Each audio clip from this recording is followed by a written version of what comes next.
বের হ, বের হ, যা। শোনো, আমিও শেষবার মতো একটা কথা বলে রাখি, তোমার সাথে আমিও সংসার করবো না, বুঝছো? যা না, এই তোর মতো একটা বউগুলো 10টা বউ বাড়িতে আনবো, যা। আজকে অনেকদিন পর ভাইয়ের বাসায় আসলাম, ভাইয়া ভাবি আমাদেরকে দেখলে অনেক খুশি হবে। হ্যাঁ, তুমি ঠিকই বলেছো। ভাইয়াকে ডাক দাও, ভাবিকে ডাক দাও। ভাইয়া, ভাবি, ভাইয়া, ও ভাবি, ভাইয়া। কে আসছে এখানে?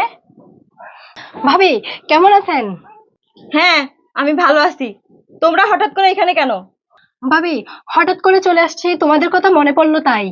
হ্যাঁ ভাবি, অনেকদিন তো তোমাদের দেখি না, তাই তোমাদের দেখতে আসলাম। ও আচ্ছা, তাই না?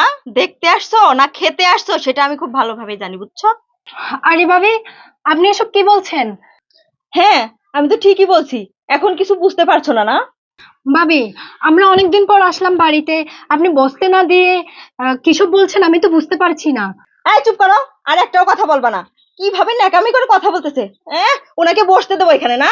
এই, ভালোই ভালোই বলতেছি, তোমার ভাই আসার আগে আগেই এখান থেকে বিদায় হয়, না হলে কিন্তু খবর আছে। ভাবি আমার ভাইয়ের বাড়িতে আসা কি আমাদের অপরাধ? আর ও একটা পরের ছেলে, ওর সামনে কি এসব কি বলছেন? ও কি মনে করবে? রোশনি, তুমি কি এখানে আমাকে অপমান করার জন্য আনছো?